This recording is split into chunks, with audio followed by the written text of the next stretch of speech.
Bonjour à tous chers amis, good morning everyone, good afternoon, good evening, how's it going today? Comment allez-vous aujourd'hui? Nous allons revoir 30 adjectifs de base pour parler facilement. Donc vous devez absolument les connaître. Vraiment c'est hyper important et l'objectif de cette vidéo c'est de faire un rappel sur ce vocabulaire de base, sur ces adjectifs. Vous le savez, un adjectif, il va modifier le nom. Par exemple, a blue dress, ce n'est plus une simple robe, et dress, mais c'est une a blue dress, une robe bleue.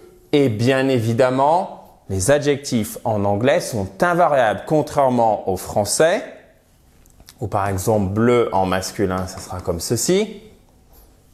Au féminin pluriel, etc., etc. Contrairement au français, qu'est-ce qu'il se passe? L'adjectif est toujours invariable. Ok. I have two blue dresses. Ok. I have one blue shirt. Ok. J'ai une chemise bleue. Ça sera toujours blue. C'est vraiment très important. Ça reste invariable et en plus, ces adjectifs se mettent toujours avant le nom. D'accord? Un homme âgé, an old man. D'accord? An old, sorry guys. Hop, plus de rature. An old woman. Vous voyez qu'on ne change rien. C'est toujours sur la gauche.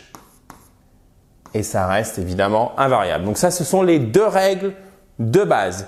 Vous pouvez bien évidemment, si vous le souhaitez, télécharger toutes les diapositives que vous voyez ici et en plus faire l'exercice d'application. Donc profitez-en, il suffit de cliquer sur le i en haut à droite pour ce faire. Si vous ne voyez pas le i, si vous êtes sur smartphone ou sur tablette, il suffit de cliquer sur le lien qui est juste en dessous dans la description. Vous l'avez compris, la liste n'est pas exhaustive ni parfaite. Cependant, il faut bien commencer. Je vous propose donc de débuter par other. If it doesn't work, try the other one. Si ça ne marche pas, essaye l'autre. The other car, l'autre voiture. Premier adjectif à connaître. Ensuite, new. Alors en anglais britannique, ça sera comme ça en phonétique et vous verrez, ça sera prononcé new. Peut-être que vous avez beaucoup plus l'habitude de dire new au lieu de en anglais américain, c'est new. Ok, c'est un peu comme un nous sommes, mais appuyé. New. So, I've just bought a new pair of shoes. I've just bought a new pair of shoes. Vous verrez aussi cette phrase au past simple, c'est-à-dire au prétérit. Past simple et prétérit, ce sont les deux en même temps.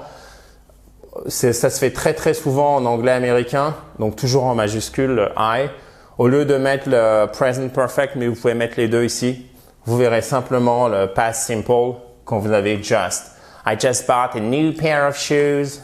Ok? Ensuite, vous le connaissez, good. Mais c'est pas good. C'est pas un good. I feel good. Non, you don't feel good if you talk like this.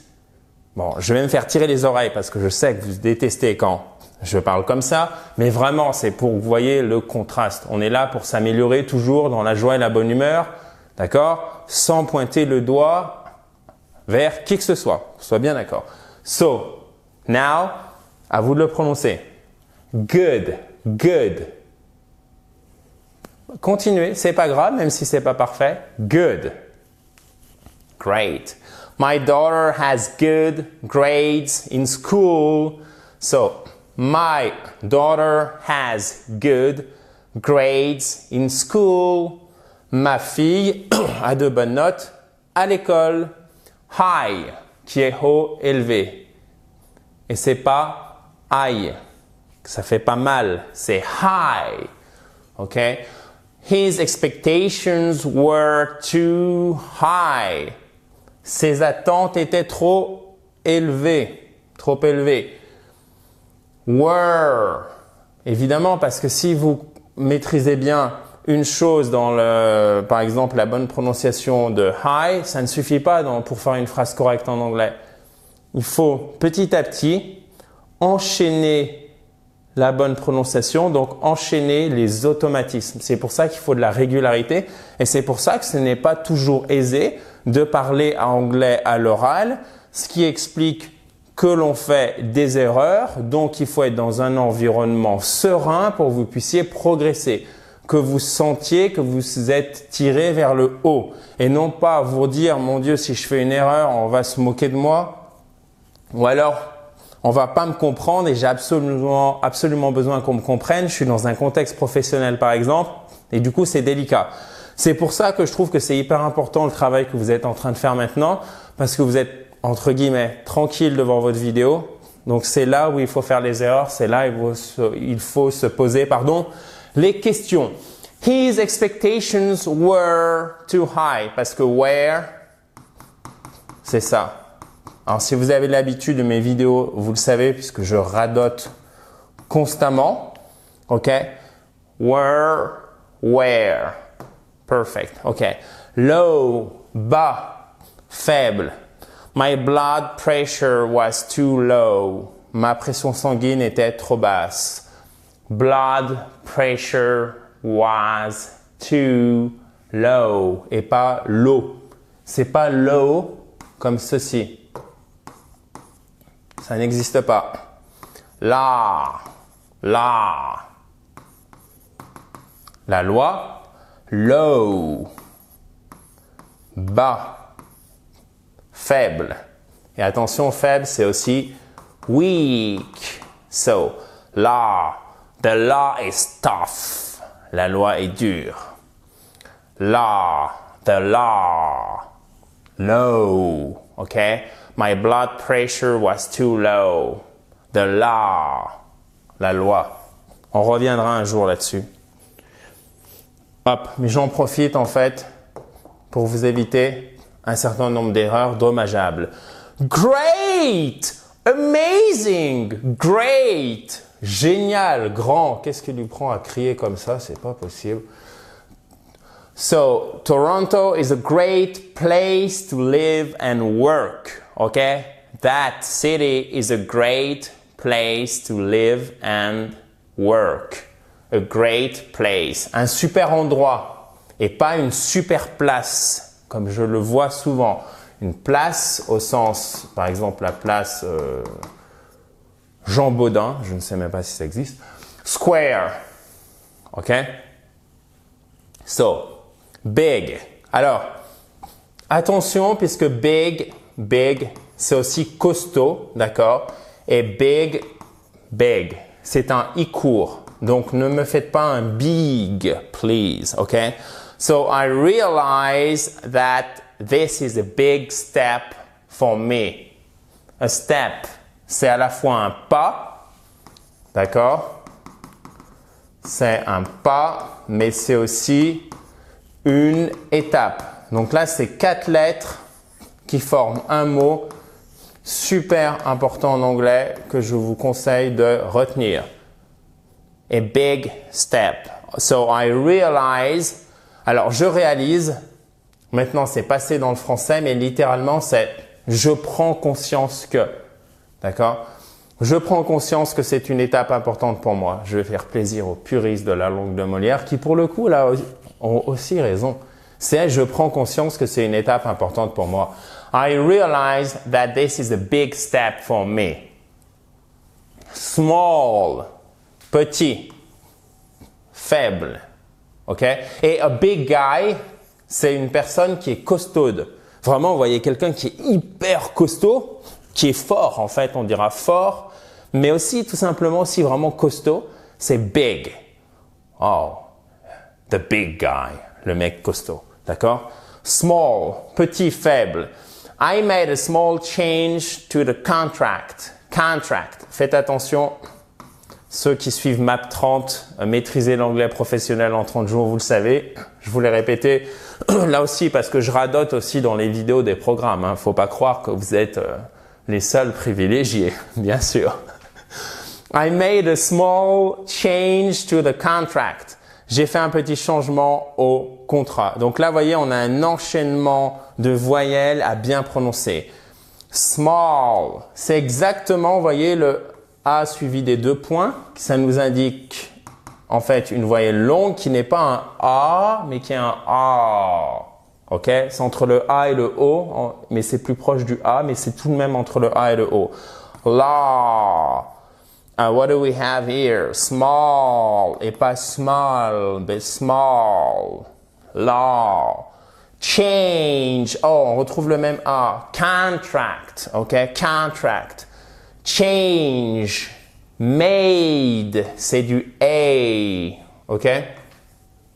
So, I made a small change to the contract. Okay? So small. So what do we have next? Large. The apartment is large enough for 2 people. L'appartement est suffisamment grand pour 2. Et là, vous voyez ce qui se passe. Au-delà de large, qu'on connaît maintenant.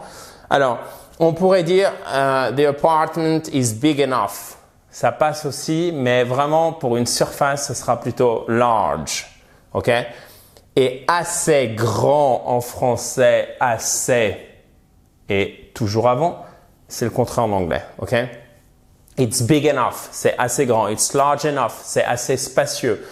It is expensive enough, c'est suffisamment. En fait, ça veut dire suffisamment. Ici, le enough, suffisamment grand, suffisamment cher, big enough, expensive enough. Donc, faites bien attention à la place du enough.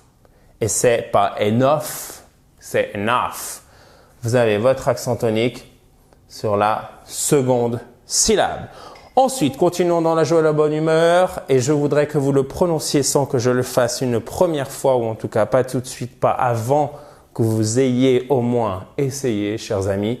Allez-y, je vous écoute. Non, mais pas en français, en anglais. C'est donc, encore une fois, one more time, comme la chanson de Daft Punk. Different, exactement. On fait bien notre accent tonique sur la première syllabe. I have a different opinion. Opinion, j'ai un avis différent. I have a different opinion. Ensuite, chers amis, je vous en parlais juste avant. Old. Yesterday I met an old friend of mine. Alors, 3 choses. Old et pas old. Old. Comme dans low. OK? Low. Old. Ils ont ce même son. Ensuite, on ne prononce pas le I. C'est bien friend. Ce n'est pas le friend. Ce n'est pas comme un friand, mais c'est bien un friend.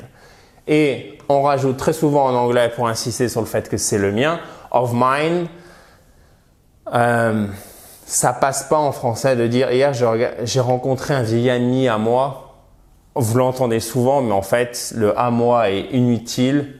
Un vieil ami, ça suffit. Là pour le coup, le français est plus concis. Profitons-en. C'est d'ailleurs assez rare lorsqu'on compare français et langue de Shakespeare. Le nombre de mots est souvent bien plus réduit dans la langue anglaise, 20-30% par rapport à notre langue française. Yesterday I met an old friend of mine. OK. Old, young. Vous avez compris qu'on fait les paires. When I was young, I loved to play marbles. Marble. Alors, marble, c'est le marbre. Et to play marbles, jouer au marbre au pluriel, c'est jouer aux billes. When I was young, okay, young. Old, young. Long, long. It was a long flight, so I slept. To sleep, vous connaissez, dormir, verbe irrégulier. Exactement, je vois qu'il y en a qui suivent. Slept, slept. Exactly. Perfect. Well done, guys. So, to sleep, slept, slept. Dormir. Le vol était long, donc c'est fini. Action finie dans le passé. Donc, past simple. Donc, slept. It was a long flight, so I slept. Long. Okay? Large. The goods are sold in large quantities. La marchandise est vendue en grande quantité. Donc là, on a une belle voix passive. To be sold, être vendu. Ce n'est pas la marchandise qui fait l'action de vendre, elle l'a subi. C'est pour ça que c'est une voix passive. Quand le sujet subit l'action, voix passive. Quand il fait l'action, voix active. Je vends la marchandise en grande quantité. I sell the goods in large quantities. Voix active, voix passive. The goods are sold in large quantities by me. OK?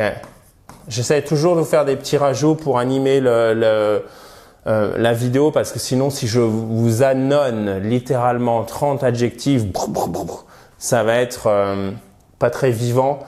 Et je trouve que c'est bien aussi pour éventuellement anticiper des questionnements que vous pourriez avoir, même si ce n'est pas le cas de chacun d'entre vous exactement quand vous regardez la vidéo, mais j'essaye de faire les choses de manière assez large. The goods, good, good. Vous vous souvenez?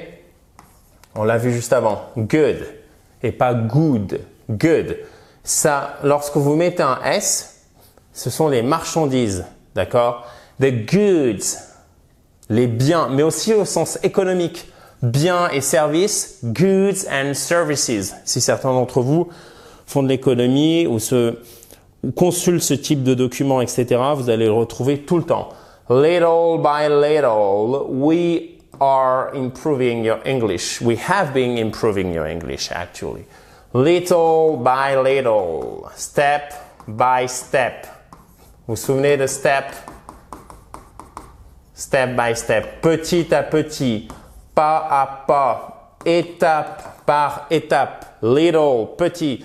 My sister adopted a little dog from a shelter. OK? Little, c'est petit, mais à la fois en taille, mais à la fois au sens figuré. OK? Little by little, petit à petit. Là, on est typiquement dans le figuré. We are improving your English. We have been improving your English. Important, I've got an important work to do. OK? Alors là, ce dont vous devez vous méfier, c'est bien évidemment la place de l'accent tonique. Vous le savez, de toute façon, en anglais, dans les mots, n'importe quel mot de 2 syllabes ou plus, vous avez une de ces syllabes qui est accentuée. OK? Ici, c'est cette syllabe qui est accentuée.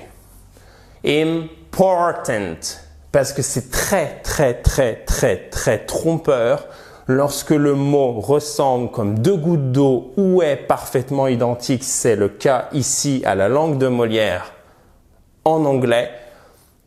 À chaque fois, vous pouvez être sûr que si vous ne connaissez pas la place de l'accent tonique, ça va être vraiment au pif ou que vous allez prononcer. Il y a de grandes chances que ça soit mal prononcé, donc que vous ayez du mal à vous faire comprendre.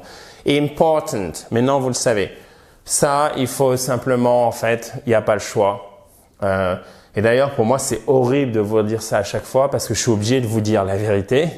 Et la vérité, justement, elle est un peu blessante dans le sens où ça vient qu'avec la pratique. J'aimerais vous donner une règle à chaque fois. Voilà, s'il y a 3 syllabes, vous le mettez toujours sur la deuxième.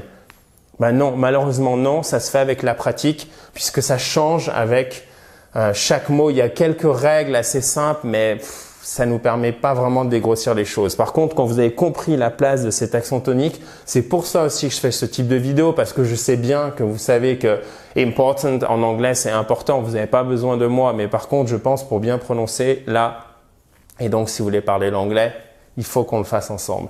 Important, okay? So I've got an important work to do, okay? He's been in a bad mood all day. Il a été de mauvaise humeur toute la journée. To be in a bad mood. To be grumpy. Je vous le donne aussi. To be, oh my God. Grumpy. Grognon. OK? He's been in a bad. Pas bad, mais bad. OK? Bad. Et voyez ces mots tout simples. Good, bad. Si vous les prononcez mal, ça donne good, bad. Bon, c'est pas bon. Good. Bad. He's been in a bad mood all day.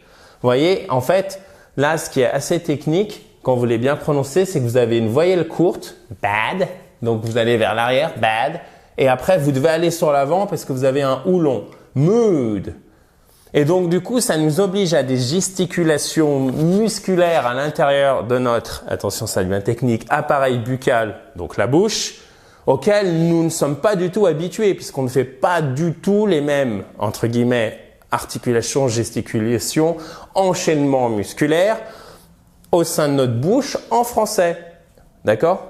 Mais c'est tout à fait normal et il ne faut surtout pas vous gêner pour au moins essayer. Il faut vraiment oser. He's been in a bad mood all day long. OK?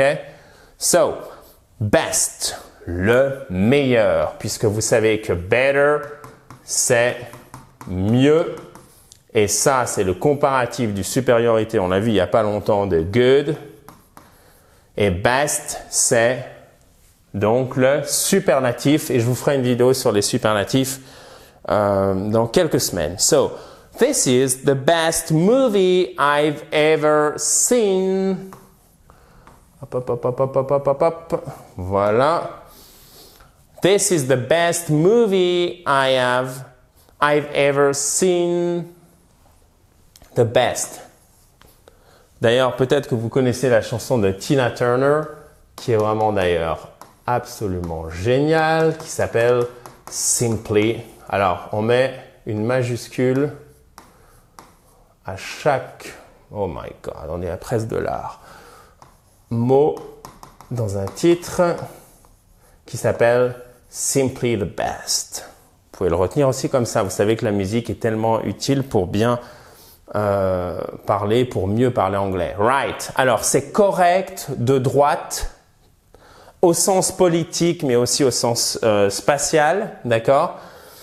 D'ailleurs, de droite, et vous avez aussi juste au sens de, c'est juste au sens de la justice. D'accord? Et au sens aussi de correct. Mais ça sera juste en français. Donc, faites bien attention, c'est vraiment des mots qui sont exactement comme son pendant wrong.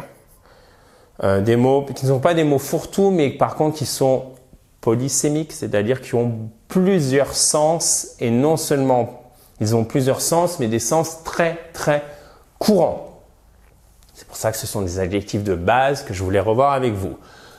Things are going in the right direction. Les choses avancent dans la bonne direction. Things, okay, are going in the right direction. Bon, facile. To the right, sur la droite, ok, et pas to the right, sur la droite. You're right. Tu as raison. You are so right. Tu as tellement raison. So right. Okay.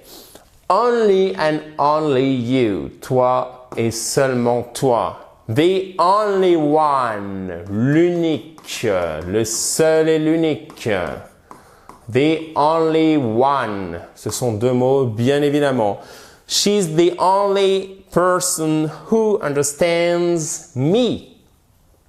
So she, troisième personne du singulier, quel temps ici? Présent simple, le S doit aller là.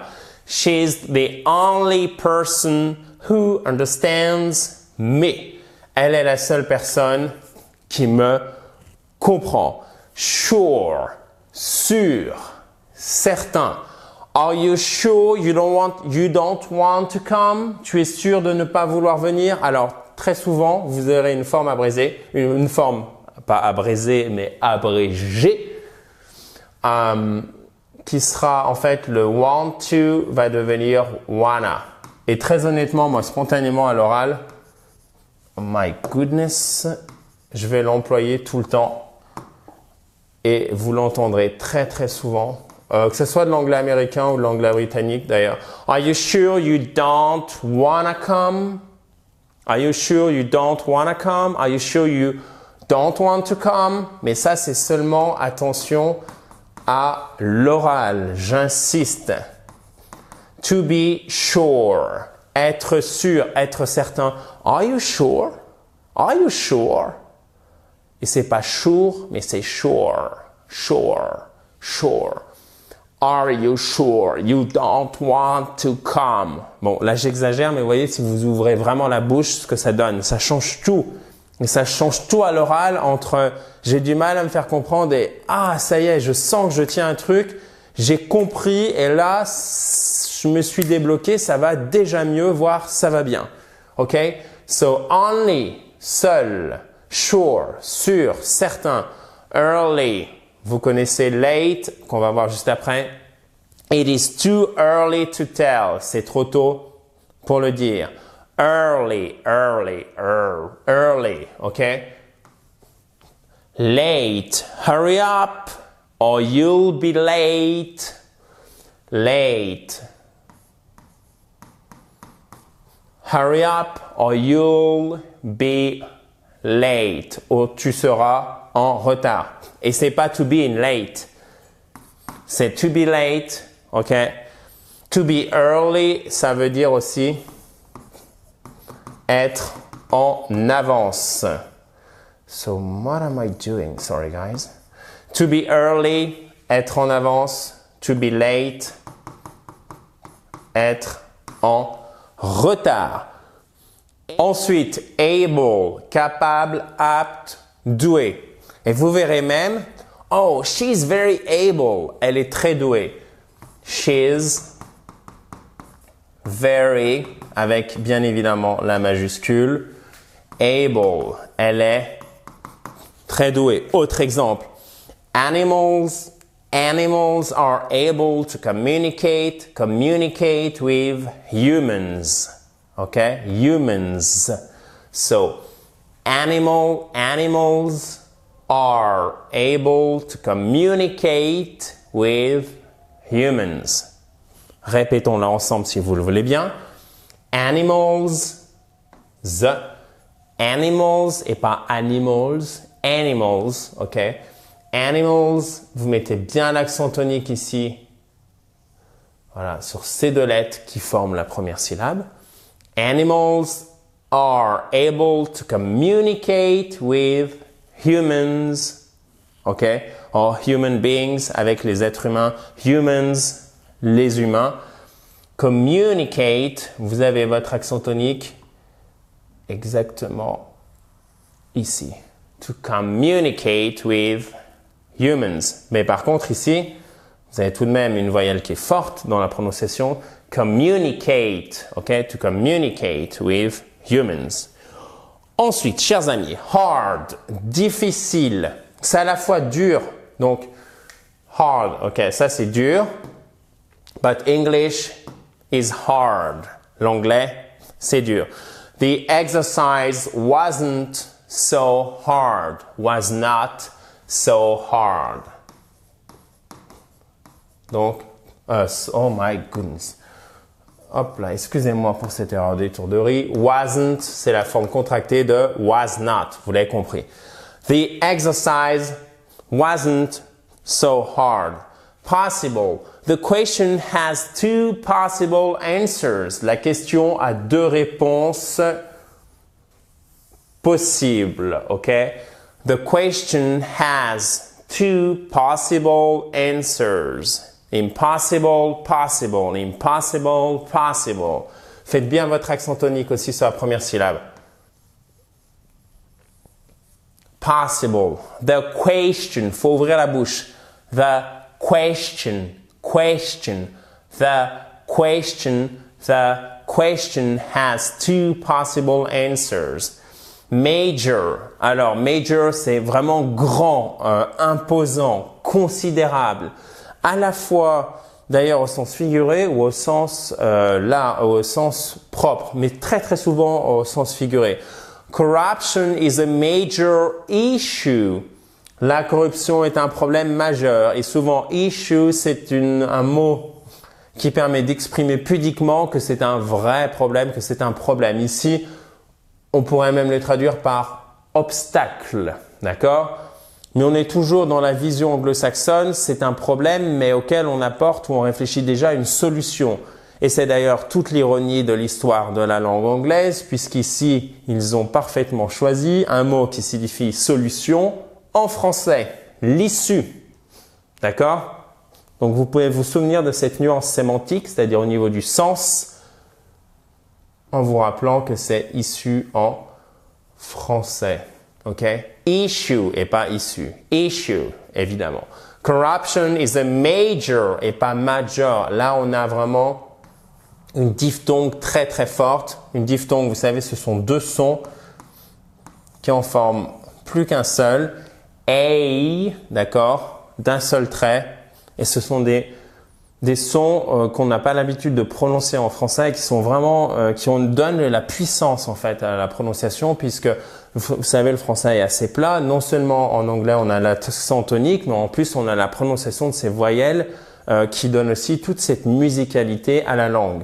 Corruption is a major issue et pas is a major issue. Vous voyez, faut vraiment oser. Oser, c'est pour ça qu'on fait ces vidéos tranquillement ensemble pour que vous puissiez le faire sereinement. On avait vu best. On se souvient de Simply the Best, Tina Turner. Exactement, certains suivent. So, better, le mieux. Good, better, best. Okay, so, are you feeling any better? Est-ce que tu te sens un peu mieux? En fait, le any, il va exprimer le un peu. Do you feel do you feel better? Do you feel better? Est-ce que tu te sens mieux? Do you feel better? Te sens-tu mieux? Te sens-tu mieux? Parce que quand vous mettez le est-ce que, du coup, souvent, si vous faites un peu de mot à mot quand vous passez en anglais, vous dites, OK, est-ce que, alors il y a déjà to be? Non, il n'y a pas to be. Donc, vous enlevez est-ce que quand vous faites la question et vous inversez. Donc, ça fait du français assez soutenu, mais c'est pas grave. Et ça vous aidera à bien construire votre phrase en partant du français en anglais. Te sens-tu un peu mieux? Donc, le verbe, c'est to feel. Vous voyez qu'on a ni have, ni be ici. Donc, qu'est-ce qu'on va employer pour former la question? Ni have, ni be, mais on va employer do. OK? Au présent simple. Sauf que là, qu'est-ce qui se passe? C'est un temps composé.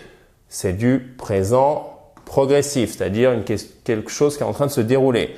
Or, comment celui-ci se forme? Avec to be plus le verbe auquel on va rajouter ing. To be feeling. I feel good. Présent simple. I feel good.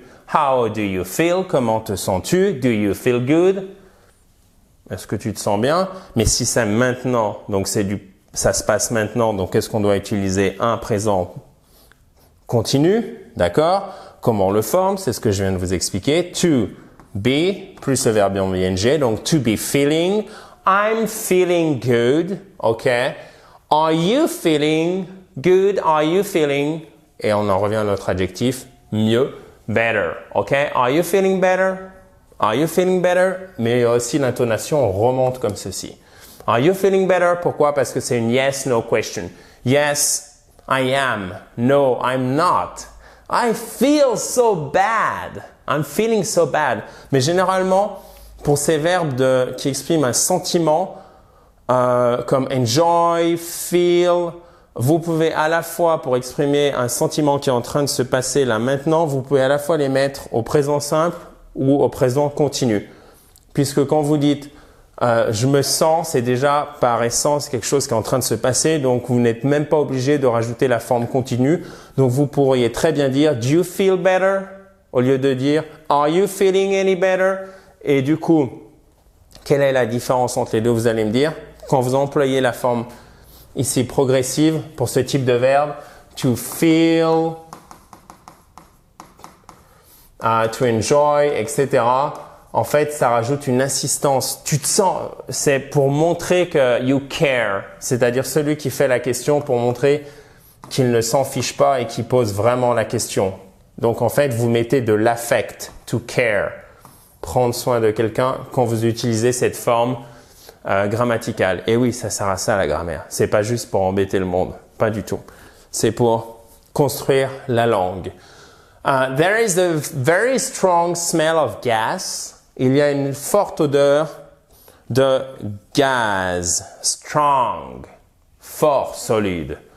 I'm strong. Okay? I'm weak. Faible. Weak. Okay? Bon, chers amis, c'est tout bon pour aujourd'hui. Bravo à vous.